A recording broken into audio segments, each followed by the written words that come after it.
రాజోలు మండలం తాటిపాక డైలీ మార్కెట్లో ఓ chicken shop వద్దకు నిత్యం ఓ కాకి వచ్చి చికెన్ ముక్క తీసుకెళ్లడంతో యజమాని ఇబ్బంది పడ్డాడు.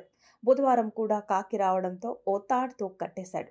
అంతే, కొద్దిసేపటికి వందలాది కాకులు అక్కడికి వచ్చి చుట్టుపక్కలే తిరుగుతూ పెద్దగా అరిచాయి. ఆ గోల భరించలేక చివరికి యజమాని ఆ తాడును వదిలేయగా కాకి ఎగిరిపోయింది. మిగతా కాకులు కూడా వెళ్ళిపోయాయి.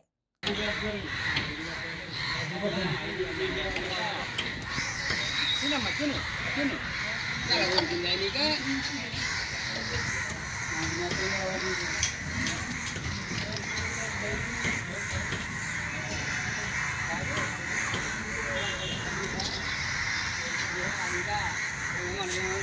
Nah,